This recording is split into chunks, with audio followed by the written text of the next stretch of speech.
Hey babe, it's Asha. Welcome to my new channel, guys. This is going to be a long story time video. And this is also my first video on this channel. Hello, how are you? For those of you who do not know me, my name is Asha, formerly known as Asha Christina, but that doesn't matter. Out with the old, in with the new. This is going to be a story time video, like I said, about my psycho ex-boyfriend. I don't know how. I've never even told this story before. Not even sure, but whatever. Let's just jump right into the video. Okay, guys, so this story starts back when I was in high school. I was about 15 or 16 years old, and there was this new guy that actually came to my school from Georgia, actually. And all the girls liked him, and I was just like, oh yeah, he's cute. And then one day I heard that he said that I was the prettiest girl in the 10th grade. And I was like, oh my gosh, he said that about me. I'm the prettiest girl in the 10th grade. So that was impressive to little 15-year-old me. And then, I remember there was a fire drill, something of that nature. And that's when I saw him, and he was very well dressed. You know, he had his little accent going, and it was just so cute. And I was like, you know, shy at first, but he just literally started talking to me. And then we exchanged numbers. This is quite some time ago, so I'm not gonna remember everything verbatim, but we exchanged numbers, and then we just started texting, and I guess that's when the jealousy started between like the guys who liked me and, you know, I didn't like them. My nails look great, I'm just saying.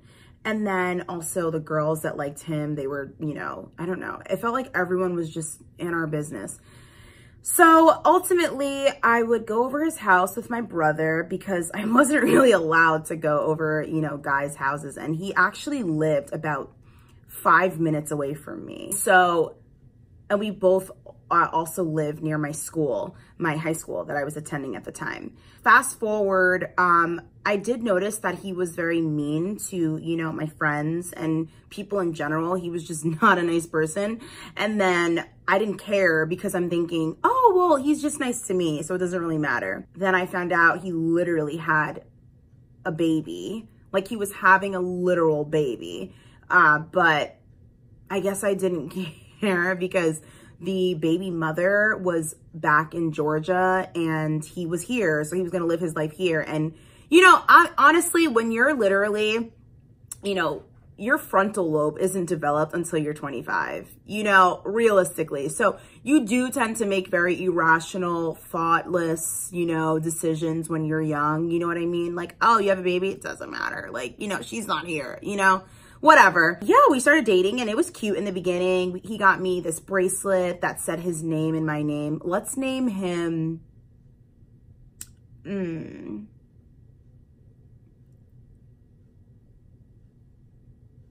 let's name him Richie. I don't know why, but let's just name him Richie. So he got me a bracelet from Things Remembered, and it was a heart that said Asha and Richie with our date on it.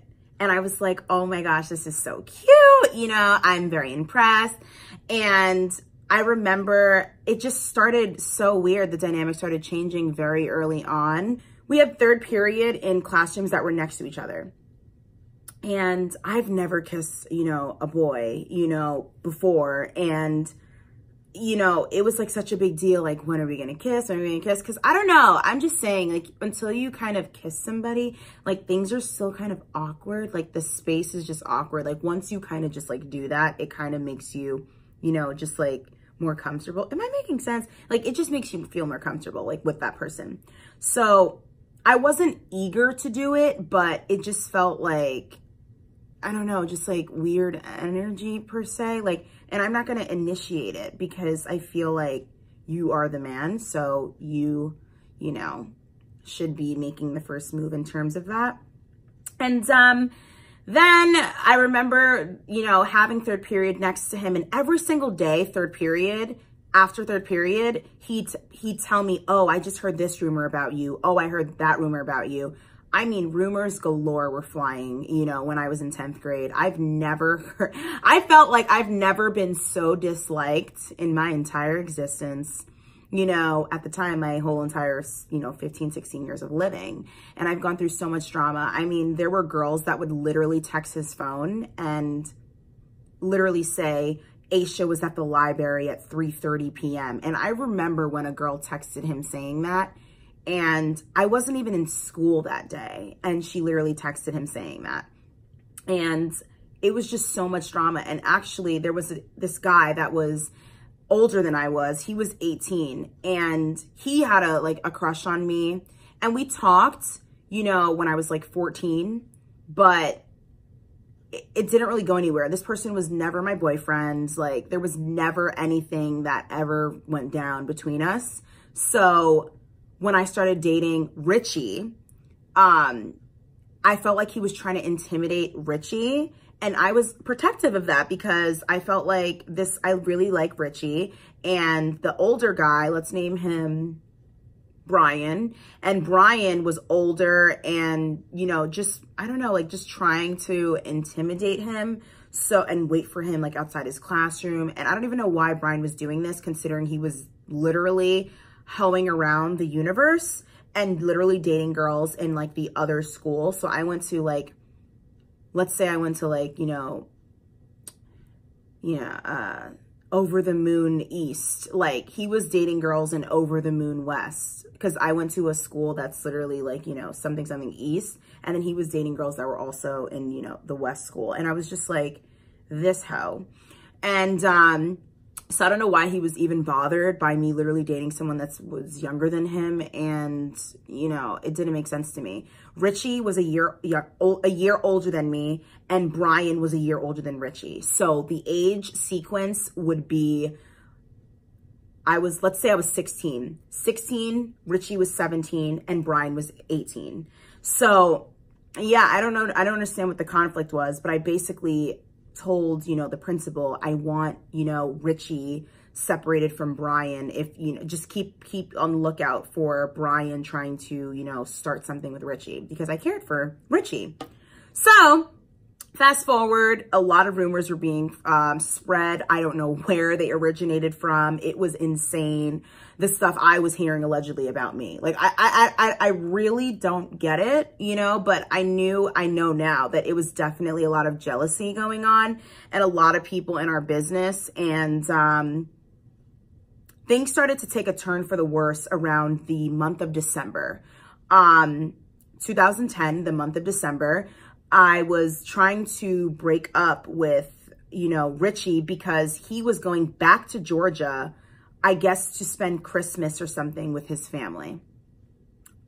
Because he moved where he lived. He didn't live with his parents out here in New York. In Georgia, that's where his mom was. And then in New York, he lived with his other relatives. And they're the ones that primarily, you know, they were taking care of him, and they were mainly, you know, his guardian. So when I tried to break up with him, because my parents just said that they didn't really feel a good vibe from him, my friends didn't like him. He also got into a fight with my brother. I was not present for that fight. I don't know exactly what happened, but all I know is he like shoved my brother's head into a locker. And my brother is a year and 3 months younger than me, you know, so 2 years younger than Richie. And I don't understand why you would hit the brother of the girl you're dating. Like, I literally don't understand that. And so a lot of drama started to happen, and I just realized he was just too much for me. So I ultimately decided that it's time that we break up and just be friends. Not thinking anything of it, because when you break up with someone, I mean, you know, like, what's the worst that could happen? So the first thing he said to me was, I do not like girls that listen to their parents. And I was like, I'm not even sure what to say to that, because I was always someone that listened to my parents. And I even know that now, you know, because of that situation, I especially listen to my parents, because my boyfriend, even after that, I made sure that he met my parents before I was even invested in him, because I felt like I don't want to get to know this person more and like this person more, and then my family doesn't like him. I just wasted my time. Now being older, it's a little different. I don't just bring people to my house. I'm definitely a lot more protective of my energy, because now that I'm older, I can assess, you know, who should and shouldn't be in my life, you know, better.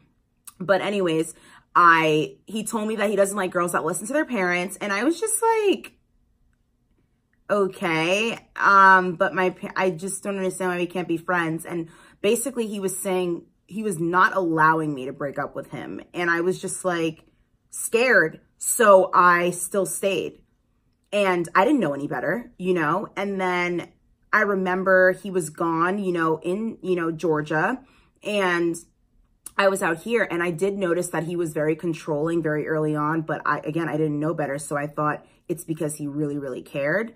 And there was a new guy that came to the school at the time, and the new guy had a crush on me. And then girls were spreading rumors and texting Richie saying, oh, I heard that Asha gave the new guy her number. And I remember Richie texting me. He was like, so you gave the new guy your number? Like, you're a slut, like all this stuff. And I was like, I swear I did not give the new guy my number. In fact, the new guy actually did ask me for my number, and I literally said, no, I'm dating Richie, so I'm not going to give you my number. Like, Richie's my boyfriend. You know, I don't know how he was managing to find out all this information whilst being in Georgia. It blows my mind. And yeah, and I just remember he came back after that, I believe. That's when, you know, he started a fight with the new guy. The whole school was like gathered to watch this like epic fight, and they didn't even fight at all. It was just like I remember the whole school was literally outside to see if they were going to fight, and nothing happened at all. I don't even remember how he got out of that situation, but he was literally just playing tough. I guess they were just like fighting over me, basically.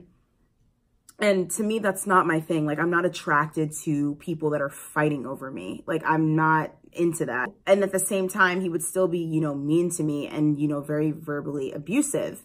And I just started feeling, you know, a lot of anxiety, and I would feel sick to my stomach, because every single day, third period, he'd hear this rumor, he'd hear that rumor. And then one day I heard that he was talking to like another girl. So I got mad. I told my friends, I was in my feelings, and I was like, my friends were like, yeah, break up with him. So I was like, yeah, you're right. I'm going to break up with him. So I literally took the bracelet that he got me from Things Remembered, and I just like started ripping it apart. Like, I tried to like break the chain. I don't even know how I did it, but I was breaking like the chains like on the bracelet, and then I crumbled it up in a paper, and it said, it's over. How dramatic.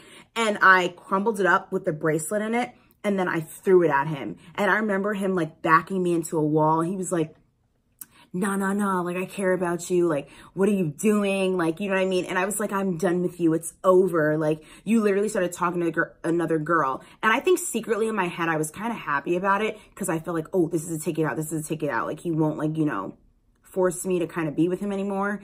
And it was just really, you know, it was really horrible. He would have guys walk by my classroom and be like, you know, Asha, I heard you did this. I heard you did that. Like, they'd literally walk by my classroom and scream like at the door and say all these things. And I was just really embarrassed, and none of it was true, of course. And it was just a lot. And I was like, how does somebody that claims that they care about me, you know, tell their friends things, or, you know, or tell guys to say things as, you know, their girlfriend is literally sitting in the classroom. I guess I forgave him again, you know, after the whole talking to another girl situation. I don't even really remember clearly what happened.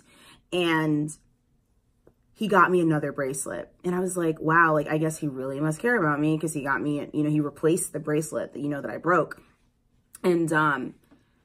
And then he was telling me, you know, I'm really sorry. Like, I'm not going to do it again. You know what I mean? Yada, yada, yada. And then next thing I know, third period, I don't know what it was. Like, third period came. People were very heavily invested into my relationship when I was in, you know, the 10th grade with this guy.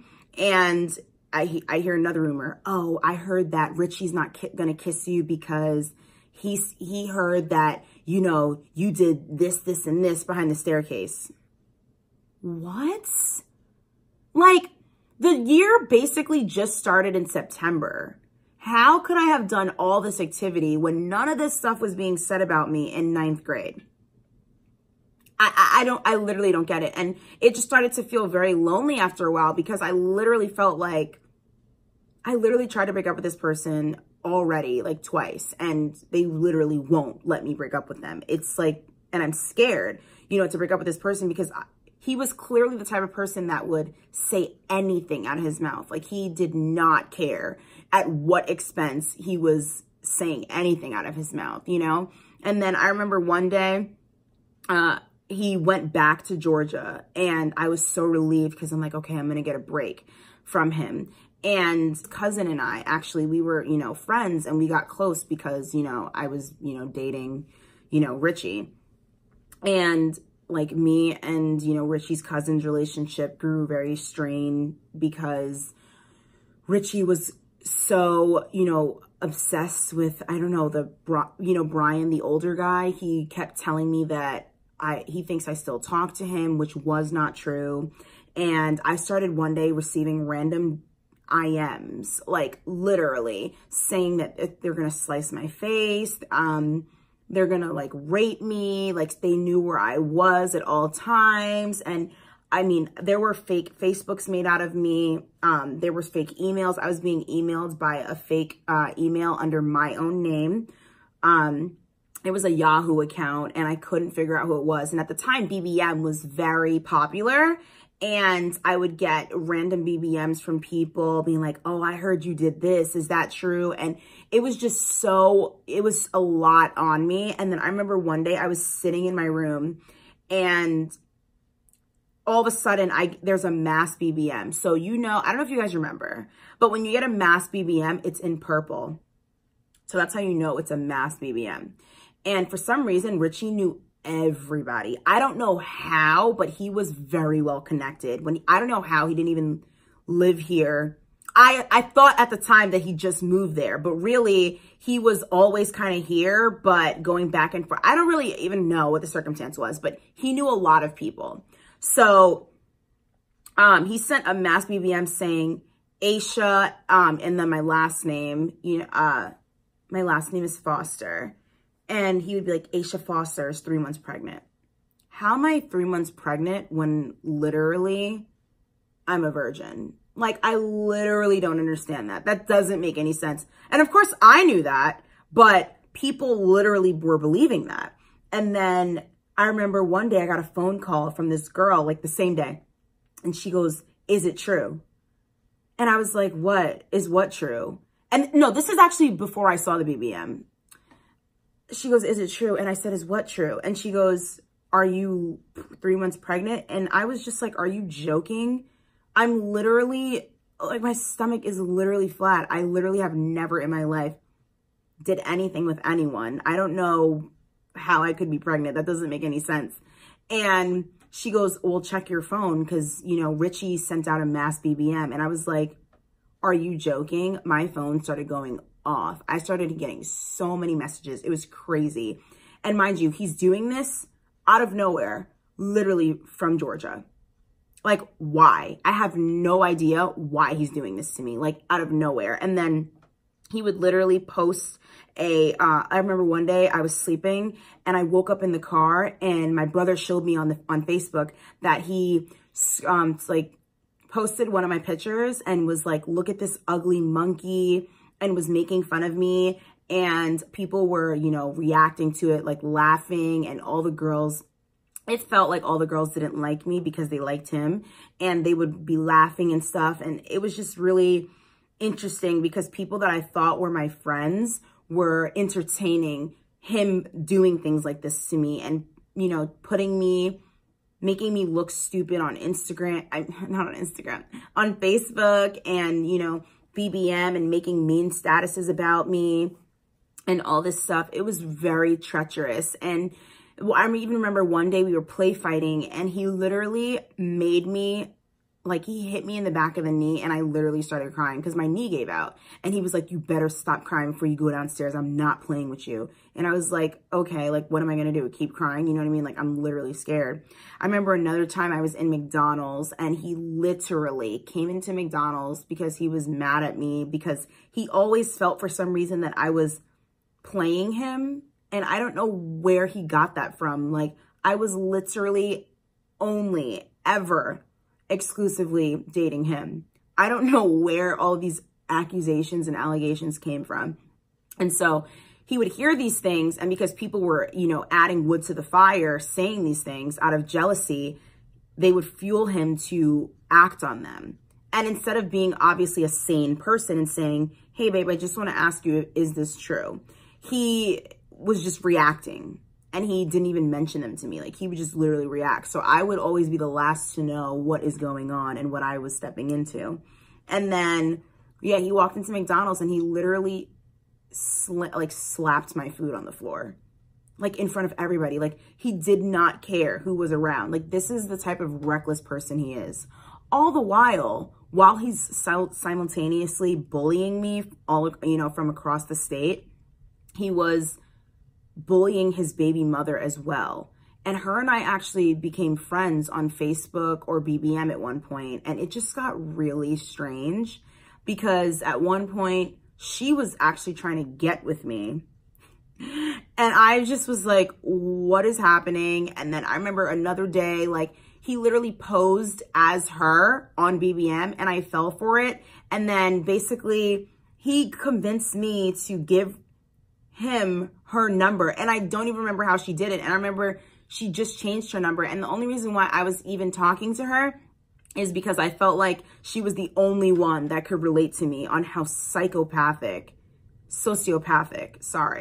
this guy is. Literally a sociopath. He is relentless. He will post anything about you. He has been banned on Facebook so many different times.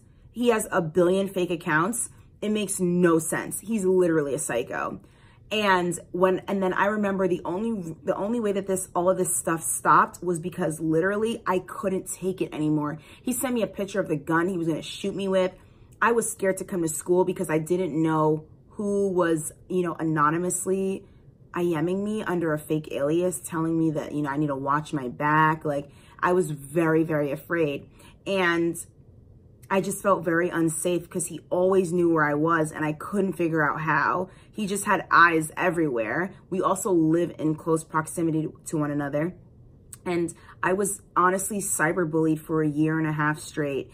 And it really, really, you know, took a toll on me. I was crying every day. I felt very alone. And it did make me stronger, but I would never want to go through something like that again, where every day I have anxiety because I don't know what's being said about me. I don't know what he's posting on the internet about me, or I don't know if, you know, he even on one of the fake Facebooks, because I knew all this activity that was going on, it couldn't have been just one person doing it. You know, it had to be a whole team, you know, in a show. And ultimately there were a couple girls that were helping him out, you know, basically to execute my demise, I guess, and, you know, the Hate AshaC Club. And luckily one of the girls who was friends with the girls who were contributing to, you know, my hating fan club, like, she snitched on her friend. And I always kept it confidential. I never revealed that, you know, the friend, you know, helped me out by figuring out who was doing it. But I was very shocked and I was hurt because it was somebody that I didn't even talk to. And then I haven't even had enough interactions with for them to even ever have an issue with me at all. So, and one of the girls was in my class too. And when I found that out, I literally blew up. I literally had to be carried out the classroom. Like, I was literally so upset. I was so blindsided that somebody that's in my class that I don't even know, I didn't even know her name, she was contributing and, you know, making a joke out of my life. And I'm literally coming to school every day, living in fear, living in misery, and being tormented and cyberbullied by someone who doesn't even live here. I say all that to say this. Fast forward 7 years later, you would think people would change, right? I blocked him on Facebook for 7 years. Ultimately, I decided to unblock him one day, you know, just randomly, not for any particular reason, just thinking, oh, he's older now, he's grown up, I'm sure he's changed.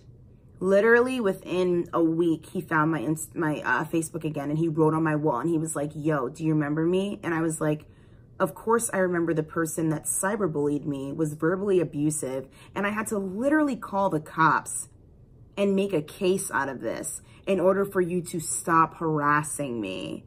Yeah. How that whole situation ended is I literally had to call the cops. I finally told my parents everything. To this day, I still have everything on record. I have it on file in my dad's office. All the text conversations that we had where he was threatening to kill me, rape me, murder me, like all of these things, you know, I have evidence of. And it was very crazy. And I'm very glad that I finally mustered up the courage, because I couldn't do it anymore. I couldn't take it anymore. Like, it really, really took a toll on me. And I was very triggered by it for a very long time. And, you know, 7 years later, you know, I unblocked him and he found me. And then we started talking, you know, like normal. History repeated itself. He came back to New York, right? And then he had another baby. You know, at the time, he was 24 years old. And then for the previous week, I actually ended up seeing his cousin. I haven't seen his cousin in so long.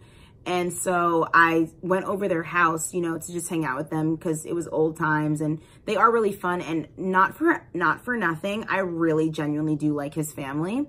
And I like his aunt, like, a lot, you know, in particular. And I just think she's such an amazing, you know, person. And I just really, really liked her. And so I started going over more. And I'm not going to lie, I think in the beginning I was a little bit in denial, the fact that I did start to like him again. And I wasn't really accepting of that, because I felt like we had such this, you know, extensive history, and it wasn't good. It's like, why would I like somebody like that? And then he knew I was, you know, trying to dodge, you know, him. And then ultimately he ended up, you know, talking and spending more time together. We started like seeing each other again. And then I started investigating. I started seeing that he was harassing his second baby mother. His first baby mother has nothing to do with him. She literally, to this day, doesn't keep in contact with him. Like, he doesn't see his son. He's not allowed to, because he is that much of a sociopath.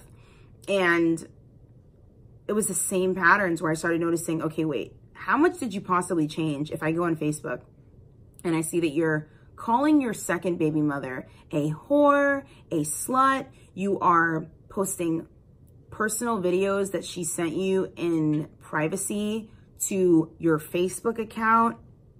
You are sending those photos. I found out, I went through his phone. He was sending, you know, personal things that she sent him to her parents, and was saying the most vulgar, lewd, and disgusting things. Your daughter is this, your daughter is that. She's nasty. She's disgusting. You know, that's why I used her. Like, really volatile things. As soon as I saw that, I was like, oh my gosh, how did I miss this? Like, I really don't know what I was thinking. You know what I mean? And because I spent so much time in denial and all this stuff, next thing I knew, I was right back where I was when I was 16. And I tried to break up with him, and boom, here we go. Here goes the psychopathic behavior. He was telling me, no, you're not going to break up with me. You think I'm stupid. You're trying to play me, like, using that word again, like that I'm trying to play him. And I was like, Richie, I'm not trying to play you. I just think it would be better if we would be friends. And he was like, nah, you're not going to break up with me. He was like, you're going to see what I'm going to do. And like threatening me. And I was just really scared. And then I started crying again, and I got back with him again. And I was like, oh my gosh, I'm literally 23 years old. I cannot live like this. I cannot, you know, be that 16-year-old girl that's afraid anymore and just scared of what you're going to do. And so I don't know how I seemed to calm him down that day. And then I remember he would call me. Like, I remember one night I woke up and he called me in the middle of the night, very drunk, barely, you know, speaking English and slurring his words. And he was like, you think I'm playing with you? Like, I'm gonna get you. Like, don't play with me. Like, you gonna see. Like, check Facebook. Like, saying that, like, threatening me that he somehow has pictures or something or whatever of me when I've never sent him anything in my life. So I don't know where these pictures are coming from. But in the moment, all I'm thinking is, okay, he has done this before, because I left this part out. But when I was 16, he basically sent me naked pictures of his baby mother and was like, stop sending me naked pictures. I was like, wait, you sent these to me. I never sent you anything in my entire life. And then he sent them to my brother because he had my brother's number. It was just a disaster. So I felt like this would be another one of those situations where he'd probably post something and pretend like it's me. And then, you know, get the, you know, fulfillment of, you know, embarrassing me and pretending like it's me. And then, you know, I don't know what he would do. I knew it wasn't me. I would know it's not me, but I just didn't feel like going through that whole embarrassment. And it just sent me back, and I was really sad. And I literally said, God, if you get me out of this situation, I promise I won't go back. I will not go back. I just really need you to help me find a way out of this. I can't do this again. I really can't, you know? And so, because it was just so, I felt like it was an outer body experience that I literally found myself in the same circumstance, being older and experiencing the same behavior. I mean, it was really, you know, tripping me up that this was really happening to me. And I was just really scared. And ultimately what I had to do, I remember I blocked his number because he kept harassing me and calling me.